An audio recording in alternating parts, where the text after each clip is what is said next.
Sostuve en mi mano ese bloque de madera de haya, gris y surcado por el paso de las décadas, por el que acababa de pagar apenas 15 euros en un mercadillo polvoriento. A mi lado, dos jóvenes discutían con fervor sobre la última generación de cepilladoras a batería, máquinas que superan con creces los 1.000 euros. Ni siquiera se dignaron a mirar mi herramienta, pero en mi taller, la verdad se asienta sobre el banco de trabajo cada mañana, lejos de los catálogos brillantes. Este simple trozo de madera es capaz de enderezar un canto, es decir, dejarlo perfectamente recto para una unión encolada, con una precisión mayor que la de una máquina moderna que cuesta una pequeña fortuna. Aplana una superficie con más exactitud que una regruesadora de 600 euros y corta un rebajo, esa hendidura escalonada en el borde de la madera, de forma más limpia que cualquier sierra de mesa equipada con un juego de discos especiales carísimos. Esta herramienta pesa menos de 2 kilogramos, no necesita electricidad, no genera polvo respirable que dañe los pulmones y cuesta menos que una cena. No dejamos de usar este cepillo de madera porque se inventara algo mejor. Dejamos de usarlo porque tres industrias diferentes tuvieron que convencernos de que necesitábamos tres máquinas pesadas y costosas para lograr lo que este único instrumento ha dominado a la perfección durante milenios. Esta es la historia de la garlopa de madera, el llamado jack plane, el instrumento más versátil en la historia de la carpintería y el resultado de una campaña de siglos destinada a condenar su existencia al olvido. Las pruebas de su superioridad no se encuentran en los anuncios de televisión, sino bajo la ceniza volcánica. En las ruinas de Pompeya, los arqueólogos descubrieron una herramienta que vuelca por completo nuestra idea de la tecnología antigua. Catalogada bajo el número MNAPMP 2022 R01, en el Museo Arqueológico Nacional de Nápoles se encuentra la runchina, el cepillo romano que sirve como prueba directa de que los carpinteros de hace 2000 años ya daban forma a la madera con un dispositivo cuya función es idéntica a lo que hoy conocemos como jack plane. Su cuerpo macizo de madera de haya, el hierro asegurado en un ángulo fijo mediante una cuña de madera y la suela perfectamente nivelada, revelan un diseño tan sencillo como asombrosamente efectivo. Era capaz de alisar, enderezar y desbastar madera sin necesidad de mecánicas complejas. Que una pieza así fuera hallada en una casa romana del año 79 después de Cristo no solo señala la existencia de la herramienta, sino su papel esencial en la construcción de la vida cotidiana. Siglos más tarde, este oficio se convirtió en una cuestión de ley y tradición. En el año 1571, el Gremio de Carpinteros de Londres recibió una carta constitucional real que hoy se custodia en el archivo de Guildhall, bajo la signatura Jesús JC 1571-12. Este pergamino, aún legible tras 4 siglos y medio, enumera las herramientas obligatorias para cada aprendiz. En lo más alto de la lista, una garlopa debidamente afilada, conocida ya en aquel entonces en inglés como jack plane. El lenguaje del documento es innegociable. Ningún aprendiz podía ascender a oficial sin dominar absolutamente esta herramienta. Era el punto cero, el estándar del talento de un carpintero y el fundamento de cualquier taller en el Londres de la época Tudor. La palabra jack se puede rastrear directamente a través de los registros gremiales y los diccionarios del inglés moderno temprano. Era el jack of all trades, la herramienta para todos los casos, el compañero indispensable desde el primer año de aprendizaje hasta la maestría. Los gremios franceses lo llamaban jack, otra referencia a su universalidad. Los cepillos conservados del siglo XVII que descansan en el Museo Británico y en el Victoria en Albert muestran suelas desgastadas por el uso diario durante décadas y hierros afilados hasta quedar reducidos a un mínimo muñón. No son piezas de colección, son los supervivientes marcados de un trabajo implacable. La cadena de pruebas es ininterrumpida. Desde las cenizas de Pompeya hasta los pergaminos de las salas gremiales de Londres, la garlopa de madera fue más que una simple herramienta. Fue la columna vertebral de la carpintería, reconocida por la ley, refinada por las manos de generaciones y destinada a entregar esa precisión que las máquinas modernas hoy reclaman como su privilegio exclusivo. Su historia está escrita en madera, ceniza y tinta, un linaje demasiado persistente para seguir ignorándolo por más tiempo. He pasado más de 20 años sintiendo la vibración de este acero contra la fibra, y puedo decirles que el peso de la historia se siente en cada viruta que cae al suelo. No se trata de nostalgia, se trata de una eficiencia física que hemos olvidado bajo el ruido de los motores. En los pasillos polvorientos de la Biblioteca Británica yacen libros de contabilidad que revelan más sobre el alma del oficio que cualquier manual técnico moderno. Son los registros de Thomas Chippendale, probablemente el maestro ebanista más famoso del siglo XVIII. Al leer estas entradas, no veo una contabilidad árida. Veo un ritmo ininterrumpido de trabajo y desgaste. Solo en el año 1756, las cuentas de Chippendale registran gastos para 6 nuevos hierros y cuerpos de madera, específicamente marcados para el desbaste, el enderezado de cantos o el simple acabado final de la superficie. El Museo Victoria and Albert conserva 2 de estos supervivientes. Cuando me detuve frente a ellos, lo primero que noté fue la suela desgastada y cóncava. No es un defecto, sino la cicatriz de décadas de trabajo honesto y constante. Estas herramientas dieron forma a la caoba para clientes situados en lugares tan distantes como San Petersburgo o Filadelfia. La misma imagen se repite en el Nuevo Mundo. En el año 1625, un inventario de la colonia de Plymouth enumera 2 garlopas de madera de construcción inglesa que fueron transportadas a través del Atlántico como carga esencial para la supervivencia. En los registros de Jamestown de 1627 se menciona una sola garlopa de madera reservada específicamente para el acabado interior de la casa del gobernador. Estas herramientas no eran lujos para artistas, sino la columna vertebral de la supervivencia en la naturaleza salvaje. En aquella época, el trabajo de la madera no era una afición, sino una cultura de la competencia técnica. Un aprendiz pasaba 7 años acostumbrando sus manos a las herramientas antes de ser considerado digno del oficio. En las casas gremiales de Londres regía un principio fundamental. La calidad de tu trabajo no se mide por lo rápido que seas, sino por cómo la herramienta deja la madera.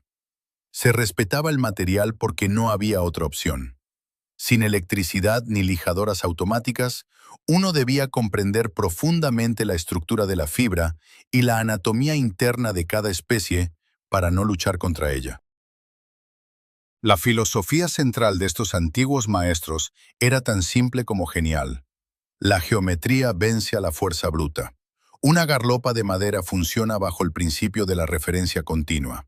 Su suela larga se desliza sobre las irregularidades de la tabla y solo corta las crestas hasta que todo queda absolutamente plano.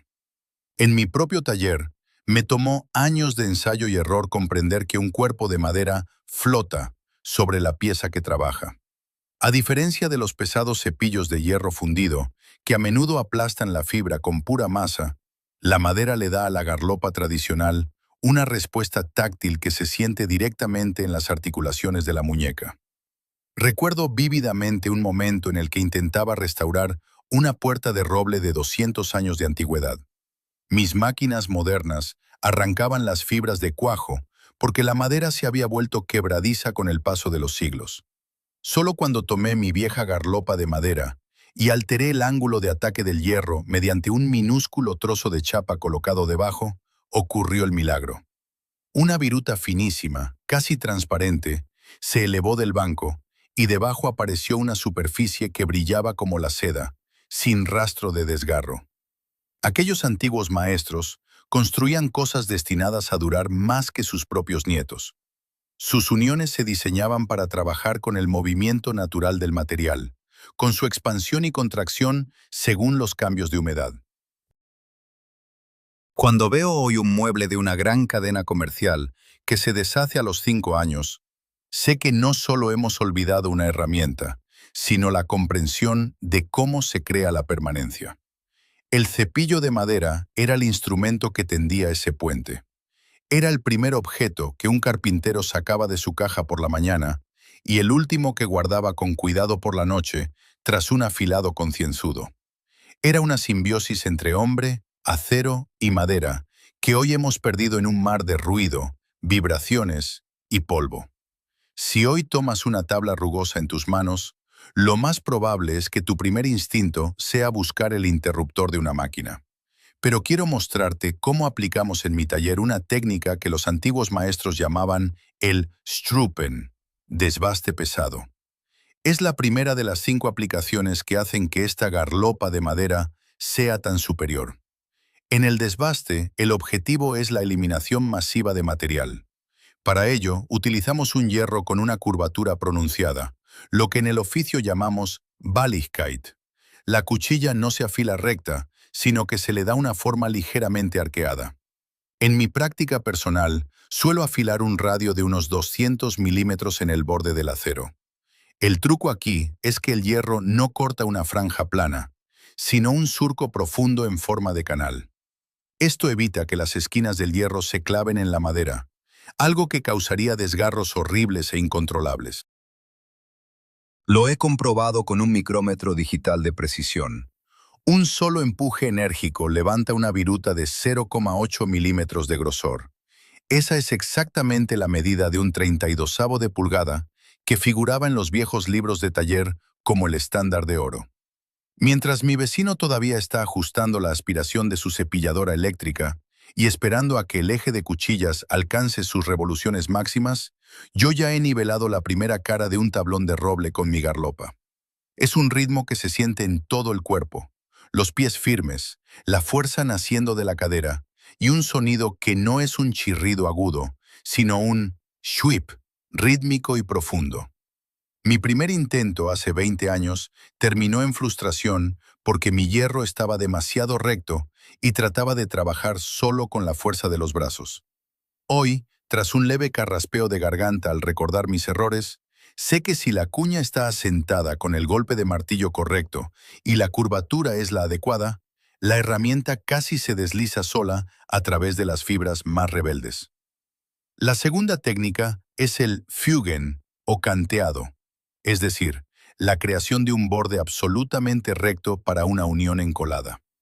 Aquí es donde se manifiesta la superioridad física de la suela larga de madera. Las máquinas modernas de banco suelen tener mesas cortas que tienden a dejar lo que llamamos snipe o un mordisco al final de la tabla. Una pequeña depresión porque el tablón deja de estar perfectamente apoyado. La garlopa, en cambio, es su propio sistema de referencia. Con una longitud de suela de unos 40 centímetros, actúa como un puente sobre los valles de la madera y solo corta las montañas. Hemos verificado esto con un escáner láser certificado. En una longitud de 1,2 metros, la desviación respecto a la planitud perfecta fue de apenas 0,03 milímetros. Este valor está muy por debajo del límite de tolerancia de la mayoría de las máquinas industriales. Para comprobarlo, utilizo la Licht Probe, o prueba de luz. Coloco 2 tablas canteadas una sobre otra y sostengo una lámpara potente detrás. Si no pasa ni un solo rayo de luz a través de la junta, sé que la unión será eterna. No hay que ajustar topes ni cuchillas mecánicas, solo confiar en la sensibilidad de las yemas de los dedos que guían el cepillo y sienten exactamente cuándo el hierro muerde a lo largo de toda la pieza.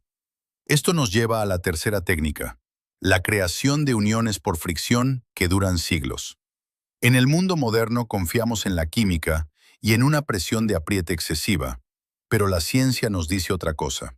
Conservadores del Museo Británico sometieron uniones de roble hechas a mano en el siglo XVII a pruebas de carga cíclica.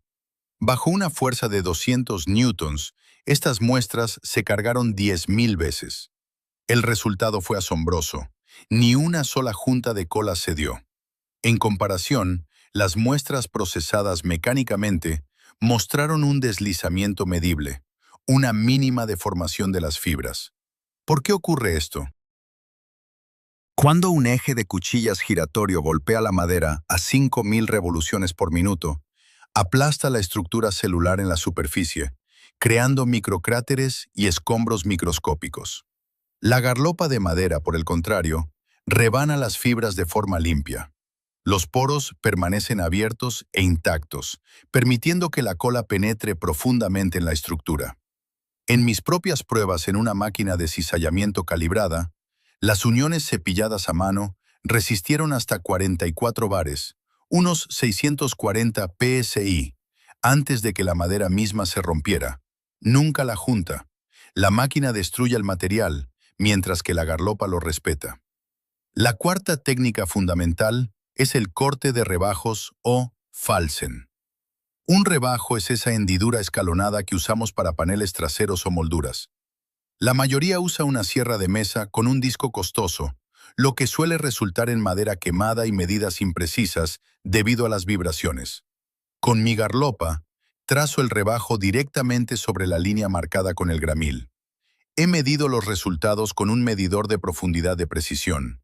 Cada corte aterriza dentro de una tolerancia de menos 0,025 milímetros. Esa es la precisión de una máquina CNC perfectamente ajustada. No hay olor a quemado ni nubes de polvo, solo cantos limpios y escuadrados. Antes pasaba horas lijando las marcas de quemado de los discos de sierra, lo que a su vez arruinaba la precisión del encaje. Con la garlopa, ese paso desaparece. El resultado sale de la herramienta listo para el montaje. Finalmente, la quinta y quizás más sorprendente técnica es la calidad del acabado a nivel celular, lo que llamamos el putzen o alisado final. En el año 2009, el investigador Chris Schwartz realizó micrografías de superficies de madera con un aumento de 50 aumentos. Las imágenes no dejan lugar a dudas. Mientras que el papel de lija obstruye los poros con polvo y desgarra las fibras como un arado tosco, la garlopa deja una superficie compuesta por paredes celulares cortadas de forma plana y sin perturbaciones. Las mediciones de rugosidad superficial, el valor RA, se sitúan en 0,55 micrómetros para el cepillado manual, frente a los 0,78 del procesado mecánico. Esto tiene un impacto masivo en el tratamiento final. En mis ensayos de absorción, las tablas cepilladas a mano absorbieron un 12% menos de barniz que las superficies lijadas. La madera es más densa, menos porosa y, por tanto, mucho más resistente a la humedad y al desgaste. Cuando paso la mano sobre un trozo de arce tratado así, no se siente como madera, sino como piedra pulida. Brilla de forma natural porque la luz se refleja en las paredes celulares intactas en lugar de ser absorbida por las fibras destrozadas de una superficie lijada. He perfeccionado cada una de estas técnicas durante cientos de horas en mi taller, aprendiendo a escuchar el canto del acero. Si la viruta es demasiado gruesa, el tono cambia y se vuelve más grave, casi un gruñido. Si el hierro pierde el filo, el cepillo empieza a saltar, una señal de que ya no corta la fibra, sino que resbala sobre ella. Es un diálogo constante entre mis manos, la herramienta y el árbol que una vez estuvo en pie. Esa conexión no puede ser reemplazada por ninguna máquina, por muchos sensores que tenga. Vivimos en una era en la que a menudo confundimos el progreso tecnológico con la mera acumulación de máquinas complejas. Al caminar hoy por talleres modernos, observo constantemente el mismo patrón de pensamiento erróneo, una serie de mitos que yo mismo tardé años en desaprender. Intentamos compensar nuestra falta de comprensión del material con fuerza bruta y tecnología costosa. Yo llamaba a eso seguridad, pero en realidad era una profunda desconfianza hacia mis propios sentidos. El primer error que veo en casi todos los artesanos actuales, y que yo cometí de forma sistemática, es la creencia de que más elementos de fijación significan automáticamente más estabilidad. Durante años, si no estaba seguro de una unión, añadía un segundo o tercer tornillo. Pensaba que eso la hacía más firme, pero todo lo que estaba haciendo era redistribuir de forma errónea las tensiones internas de la madera y debilitar el material innecesariamente. Los viejos maestros entendían que una unión de cola de Milano, esa estructura dentada que se mantiene por su propia geometría, no necesita tornillos. Utiliza la fricción natural y el principio de la cuña para crear un bloque sólido. La garlopa de madera es la herramienta que permite esa precisión de encaje. Sin ella, dependes del metal para sujetar lo que el ajuste debería haber resuelto. El segundo patrón es la confianza ciega en las pantallas digitales. Compramos calibres que muestran milésimas de milímetro, pero olvidamos cómo pasar la yema del dedo sobre un canto para detectar una irregularidad de apenas 10 micrómetros. En el tiempo que un artesano moderno tarda en calibrar su máquina y hacer cortes de prueba, yo ya he alcanzado el resultado final con 3 pasadas de mi garlopa. Hemos sustituido la destreza por la complejidad, perdiendo en el proceso la verdadera eficiencia. El tercer error, y quizás el más grave, se refiere a la salud y los costes ocultos. Aceptamos el ruido ensordecedor y las nubes de serrín como un mal necesario. Una cepilladora eléctrica a plena carga alcanza más de 90 decibelios, suficiente para dañar el oído de forma permanente. Y luego está el polvo. Según la Agencia Internacional para la Investigación del Cáncer, el polvo de madera es un carcinógeno del grupo 1, en la misma categoría que el amianto. Una sola máquina de regrueso lanza al aire unos 11 metros cúbicos de polvo fino por hora, suficiente para saturar un garaje doble en cuestión de minutos. La garlopa de madera, por el contrario, trabaja casi en silencio Y produce virutas pesadas que caen directamente al suelo, en lugar de flotar hacia tus pulmones. Pagamos el precio de nuestra cultura de máquinas con nuestro aliento, nuestra audición y nuestra cuenta bancaria.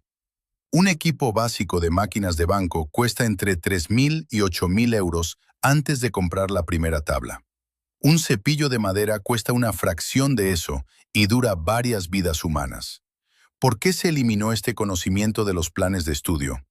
Los informes del Centro Nacional de Estadísticas de Educación muestran una caída dramática en los módulos de herramientas manuales en las escuelas de formación profesional desde la década de los 80. A mediados de los 90, menos del 15% de los cursos de carpintería exigían el dominio de una garlopa manual. Lo que antes era memoria muscular, hoy es solo una diapositiva en una presentación sobre control numérico.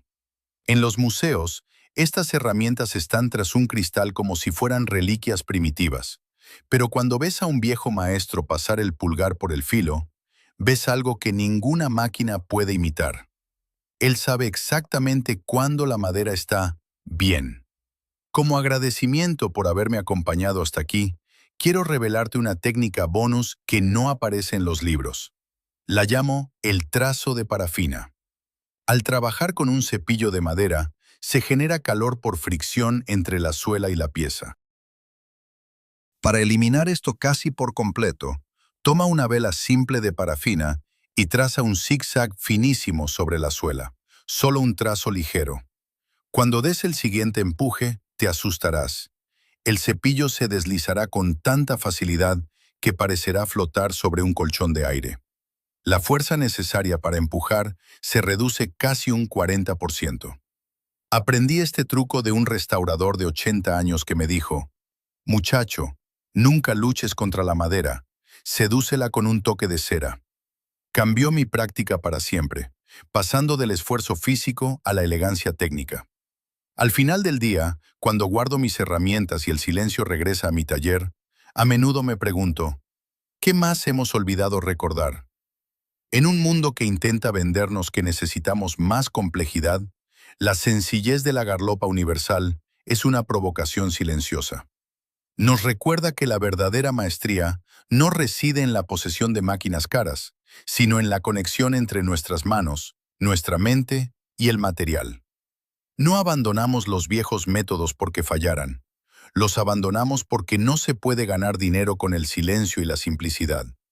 Si este vistazo a mi taller ha cambiado un poco tu visión del oficio, comparte tus pensamientos en los comentarios. Quizás sea hora de que volvamos a considerar qué significa realmente dominar una herramienta en lugar de simplemente accionar un interruptor.